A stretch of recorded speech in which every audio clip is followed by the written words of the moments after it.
$0 to $2,500, the financial cost of adopting each child through the foster care system. I'm your host, Marcy Bursack, and I'm on a mission. I'm on a mission to find more forever families. In fact, one for each child waiting in the foster care system.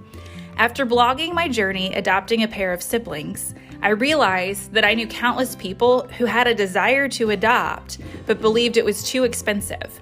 So I wrote a book for adults, The Forgotten Adoption Option. I wrote a book for children, Are You a Forever Family? And I started this podcast. I am so delighted that you are tuning in. In Season 2, I'm dropping monthly episodes to teach you how to adopt those U.S. children who are waiting for you in the foster care system. You might also enjoy the personal stories of adoptive parents and adopted children that I featured in Season 1. Now, whether right now feels like the right time, the process feels overwhelming, or someone quickly comes to mind to share this with, I am here for you. I am America's foster care adoption mentor, and I'm eager to help you fulfill a child's dream of having their forever family. Welcome to the Forgotten Adoption Option podcast. In this episode, you're going to learn how to write a children's book about foster care adoption. Listeners, please meet Adam Gunn, the co-founder of 7th Avenue Creative and the incredibly talented illustrator of my new children's book, Mallory Cheatham. Hi, Adam and Mallory. Hi. Hey, Marcy. We're actually recording this on Zoom, so it's like an extra fun part for us in the studio right now. Earlier this year, my 2-year desire to write a children's book about foster care adoption came together in such a beautiful way. I'd returned from pageantry nationals and the book came out of my lips. The only problem was I had no idea how to find someone to illustrate the book in a way I saw it in my heart. So fast forward, I kind of put proposals out for 2 days, got rejected a lot saying, Marcy, what do you mean you want it in 4 to 6 weeks? We do things in months. And they thought that it was a typo. But then I went on the Thumbtack app and I found 7th Avenue Creative, and the online portfolio gave me this great feeling that you would be able to help me with some pretty high quality illustrations. And for my family, my husband's an artist. It was really critical to us that we honor the children that we were trying to help and giving them like the highest quality artwork we could. So what happened next was divine. And so we'll kind of get into all that, but we'll start. So by giving everyone kind of a peek of who each of you are. So Adam, can you tell us a bit about yourself? Yeah. So I am married to the most amazing wife who also happens to be my business partner. So she is the really the foundation of our business. She is the creative director and just my partner in crime. We literally work together 24/7 and we sit shoulder to shoulder. She's literally next to me all day. And so some people may not like that or be able to do that, but for us, it has worked really well. And we are huge beach bums. We live on the coast of North Carolina. And if we're not working, we're probably at the beach. And I can tell you truthfully that more than one client on a Monday or Tuesday has commented on our tan or our sunburn because we're typically at the beach on the weekend and it starts all over again at the end of the week. So I'm just happy to be here. Really happy to have you. Yeah, the golden skin of the sun on the coast. Whereas Mallory, you're down south. So help our listeners know who you are. Yeah, I am a graphic designer and an illustrator, and I currently live in Austin, Texas, but I just relocated from Colorado. And so when I'm not illustrating or designing, I can be found doing all things outdoors. So right now I've been getting in some great paddleboarding and kayaking, and yeah, that's a little bit about me. And also kind of where I pull a lot of my inspiration is just being outside, being in nature. Yeah. I didn't know that. I love kayaking as well. Such a relaxing engagement with water. I love that. So Adam, I think the way it worked was I submitted like an inquiry on your website, and then I think you replied, and I have no idea like what went through your mind when you get this. I mean, I'm sure you have people all the time putting things in on your website, but kind of what went through your mind when this random person was like, hi, idea, can we talk? What was your mental reaction? You know, if I'm honest, I think I've really gotten used to it because I think daily we get the, hey, can you do this tomorrow? Or hey, I have this crazy idea. And I'm always surprised in a good way when I actually talk to these people. So it's kind of exciting. I always show Nicole first. I'm like, hey, this is what this person said.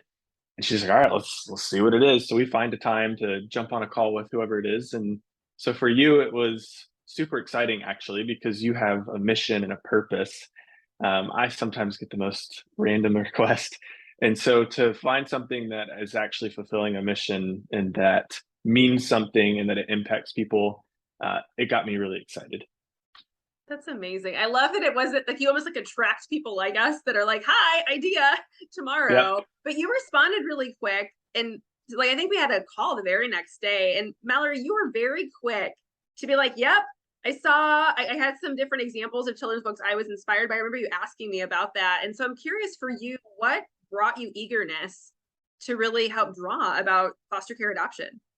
Yeah, I would say a lot similar to Adam's response, just finding people who have a heart for something specific. Sometimes, you get these jobs and you're like, that's great, but I don't really care about that. And so you have to kind of pull something out of a hat.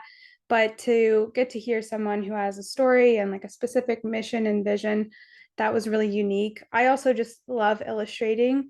And I remember reading like your manuscript and really connecting to this heart for families that are, they don't necessarily, they're not born together, but they get to choose each other.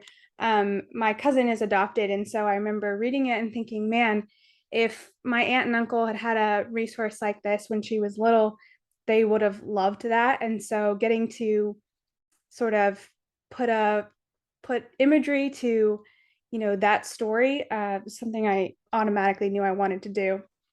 Wow, you really understood my reader, right? Like the intent of it could be shared with people that had already adopted or in the future adopted. And it's so, to me, it's so interesting to hear some of your inspiration and then also just your personal connection to the mission. But I remember we met and I don't know if the call was like 30 minutes or an hour. And then within like what felt like a day or two, you all had a contract in front of me. And I remember my husband looked over the screen. He was like, you have to pay the first payment right now. Like you have to do this. This is great work. Just do it. And what I'm curious about, Mallory, is if you could share, because I remember you all sent over like the concept of the first character. And it was so touching. And I remember circulating it. My sister, one of my siblings, has a young daughter. So we had her kind of react to it. And so we kind of just did some little quick testing out in the market. But for you, can you share maybe people that are listening that maybe like to draw or maybe wish they liked to draw? How did you go from hearing like our conversation together and seeing the manuscript, which really was Google Slides? It was very non-fancy, but it worked for a children's book. How did you take that and then embody it into characters that looked friendly and fun and engaging? Yeah, I remember you had some illustration references, which was super helpful. And it really got like my wheels turning of, okay, how can we take these like simple illustrations and characters and turn them into these like very bright and vibrant, colorful people. And something that we had talked about that I immediately latched onto was having the colors be sort of non-traditional. So their skin might be orange and their hair might be purple.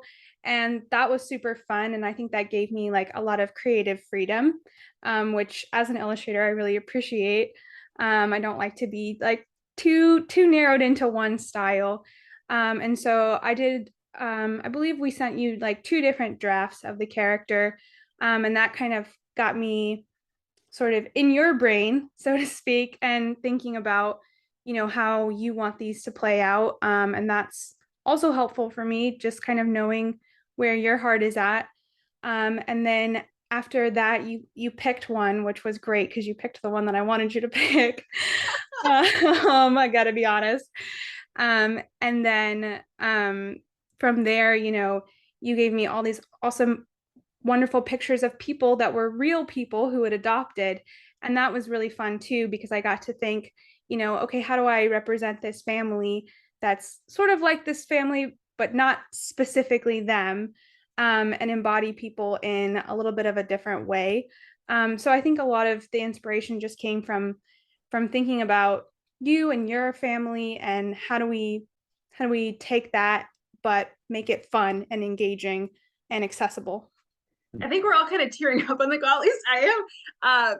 That was so sweet, Mallory. Because what's interesting is Yeah, you did send over two things, and this is fine because I actually contacted Todd Parr as a sidebar. I was like, if you want to illustrate, we could talk, which I'm sure he was like, working on something else. But for those that don't know Todd Parr, as a mom, I loved when my kids were younger. We still have the books. He writes books like the Mommy Book and the Daddy Book and Be Who You Are, and he uses really beautiful illustrations. They're very simple.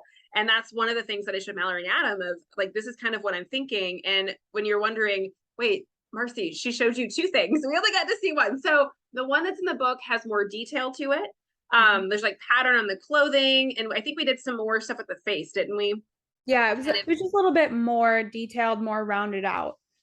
Yeah. And so it was kind of a way to honor Todd Parr as an artist in his own right, but to be able to be inspired by him in a way that was unique enough. And so in case anyone's thinking about, hey, I'd love to have a book illustrated and I super love this particular style or illustrator, you could use that as inspiration possibly as well in the same kind of way, which is fun. And I love because you talked about how I had sent you pictures of actually podcast guests for the most part. And I thought, okay, well, they kind of match how I wrote the book. And I didn't know what you would do with them. But one of my favorites is there's a couple, Ben and Emily, who are in the book, who were unable to have children. And Ben is bald. And I remember when you sent over the images, I sent it to his wife, Emily, and said, what do you think? No one knew we were doing this. Like even Rob, who has the 5 children with his husband, Reese, they didn't know that I had given you pictures and this was kind of the plan. And so when I showed Emily, she said, Marcy, they even nailed his hair. He's bald. So they were so excited. I remember Rob at the time, you had initially illustrated with 4 children because I was unaware he had a 5th child in the process. And I was able to send that back to you and say, okay, Mallory, can you add the 5th child? And you were like, absolutely, which was amazing. And I think one of my favorite stories and how we worked together is when you designed the cover. There was a family of 4. And I remember thinking, man, I really want a teenager because that's such an overlooked opportunity. Like there's such great need in that space. And there was a particular podcast guest, CJ, who aged out of foster care. And I sent you CJ's photo and said, hey, can you add her to the cover as well? And the day I remember when you sent the cover back, I sent it to CJ right away and explained to her why she was on there and that was her. And it just really brought such happy tears to her to know that she could be recognized as having a family because she's created her own. And to me, you put her in such a special place, Mallory. So it's so cool to see how you've been able to encourage people by the way that you've drawn with such thoughtfulness and in such a positive way. And so I remember we went through a few rounds of edits and Adam is so great about it. You were like, hey, just so you know, you're welcome to any feedback. You won't offend us.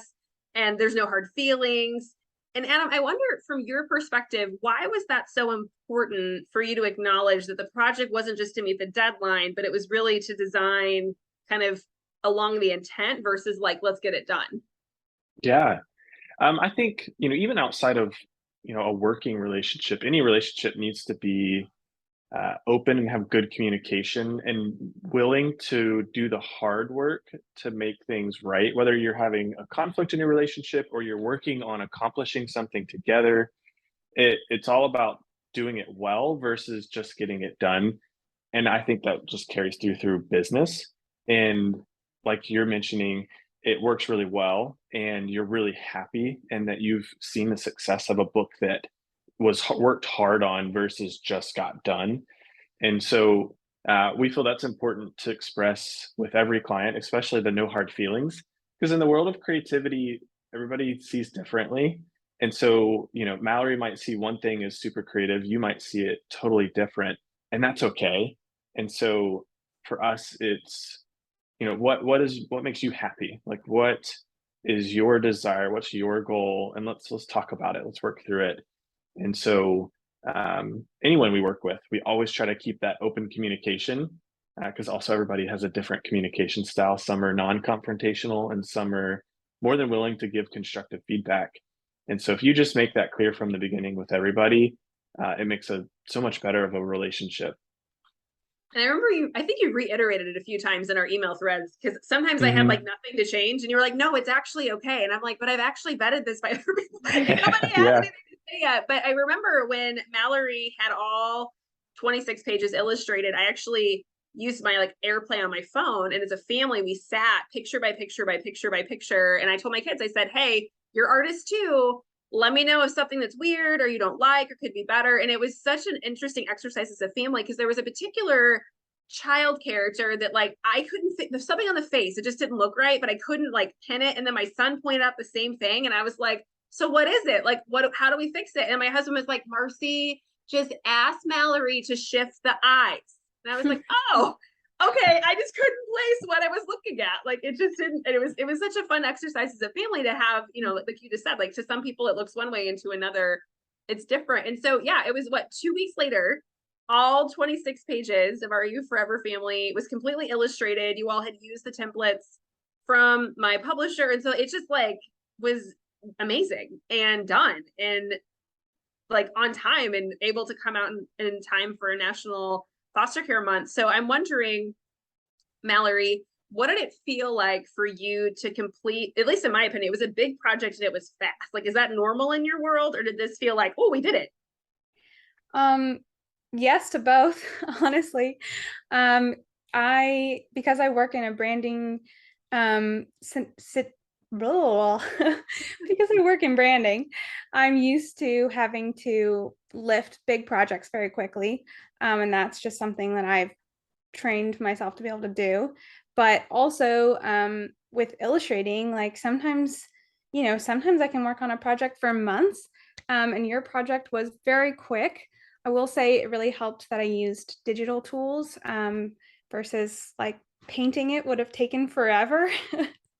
But I remember when I was done, it was just so awesome to have seen it like come so far so quickly. And I think a lot of that is attributed to the fact that you were very organized, which was great. We love that. Never done this before, so hey. And also, it was such a joy to work on. So every time I picked it up, it was just really enjoyable, and that made the work go quickly and smoothly. And getting to think through like, oh man, like my audience is going to connect to this in this way, and a lot of that just really fueled the creative process. And so there weren't as many snags as there sometimes can be when you're not passionate about something. It just kind of glided through that process very smoothly. It's incredible. So Mallory, I think there are some budding artists listening that are thinking, okay, what digital tools did Mallory use? Can you tell us what those things were? Yeah. So I drew it all in Procreate on my iPad, which makes edits really easy. So like when I needed to shift the guy's eyes, it was just a matter of making a new layer in that program and putting a new face on the character, which if you do it by hand is, a lot harder. And then when we laid it out, I used InDesign, just to set the type and to make sure that it fit on all the pages correctly. So yeah, those are two really great tools. Wow. It's good to know, which is impressive. Do you this is off the cuff, but do you have a illustration that's in the book that's your favorite, or a particular part that you were most proud of? I remember the photo that you actually, or the illustration that you actually picked for the cover. That family was just so fun. They had like really fun clothing on, and I remember the mom was like kind of, I don't know, almost like hippy dippy granola, but in the best possible way. And I really connected to her. I was like, I love her outfit. So actually, I was really glad when you picked that family for the cover, because they were really fun. That's so fun. My husband we didn't know like where the dad came from on the cover, and so we ended up messaging one of his friends and he's like, look, I think you're on the cover of a book, like because it looks so similar. Adam, how about you, and going through all the different designs that Mallory came up with? Do you have a particular section of the book that stood out to you? Gosh, this is gonna be a little bit different than her answer. I actually love the font. So Mallory did the font. And right, you did the font, didn't you, Mallory? Okay, Yeah, sorry, you're giving me a look like fonts. No. At first I thought you meant like the regular sans serif font, and I was like, that's not me. But yes, the one that I drew, yes. okay. Which So I'll page start is over the with one that, that you but drew? What does that mean? Is it like the 115,000, like the bubble Yes, letters? all the Okay. that one, and then the Are You a Forever Family part is hand drawn too. Yep. That's inside the heart at the end. Mm-hmm. Yep, and then at the end too. But even the cover, Are You a Forever Family, right, is hand drawn, and then the heart is different, right? Yes, I believe so. I didn't know all this. Yeah, so my favorite was the hand-drawn font, because it just makes it that much more custom and that much more personal because you can pull in, a stock, type, whether it's sans serif or something, but to have hand-drawn type is totally custom. It's yours and it exactly matches the book. That just always kind of is the cherry on top for me. Mm. Wow. I didn't know that was like a thing. So Mallory, can you have multiple types with your own handwriting? Like, can you change styles and create infinite numbers of fonts? Not infinite, but yes, whether it's calligraphy or like the one that is in your book is more like bubble letter-ish. I am somewhat good at that kind of thing. Not as good as illustrating though. Yeah, but it's still a good skill set to be able to weave into things. Yeah. Absolutely amazing.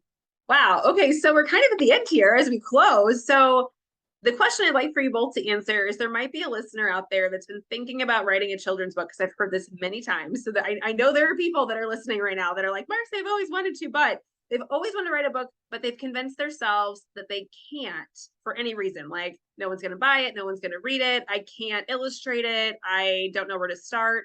And maybe we can start with you, Adam. Like, what encouragement would you give someone in that boat? Like, how can they get unstuck? Something that actually it helps us, but it really ends up helping them too, especially when they're stuck, is art notes. And so looking at each page, not only what they wrote, but trying to imagine the scene, like what's going on, what their face looks like, what's in the background, the colors. And so those art notes just are attached to each page to describe the illustration that would be there. And so it's whether it's an action or it's just purely the environment.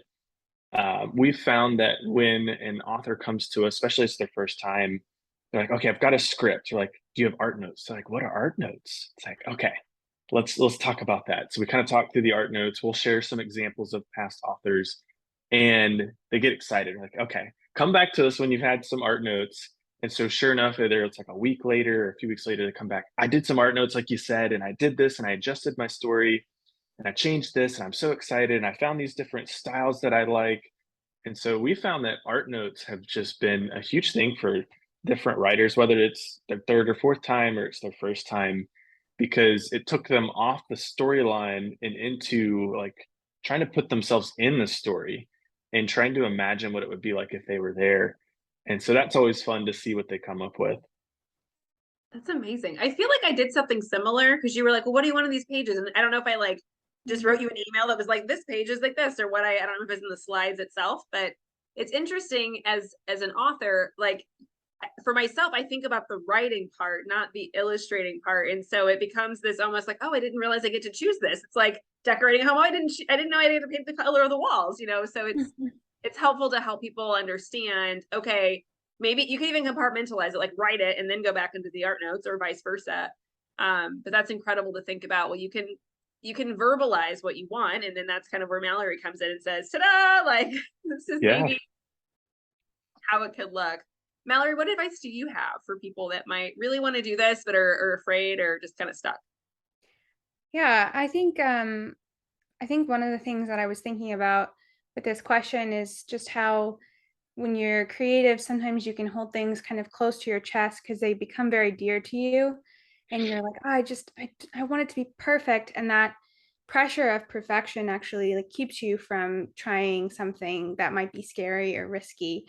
And so I would say don't hold it so closely that it becomes this, um, thing that you're never going to move on because you're just so worried about the outcome. Hold it a little bit more loosely and let other people weigh in on it. Ask your family, ask your friends what they think. Show it around to people and let them give you some feedback. And then once you've kind of, you know, tested it basically with your audience, then move into, okay, how do I get this illustrated? But see if people connect to it because I'm sure they will, and they'll also have like really great feedback and ideas for how to make it better. That's great advice. Okay, so I imagine, I know it's the last question, but I feel like I'd be remiss to not say this. People are going to be like, so how do I get in touch with Adam and Mallory? Like, how do I work with them? So Adam, will you go first? How can people reach out and explore working with you? Yeah, so they can just look up 7th Ave Creative. We have a website, like you said, we're on Thumbtack and quite a few other sources like Upwork and Fiverr.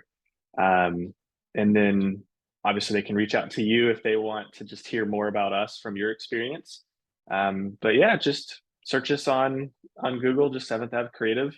And we do all types of branding and illustration, and we'd love to talk. You're great to work with, and you have a rapid response. So high recommendation for Marcy over Oh, here. thank you. Thank you.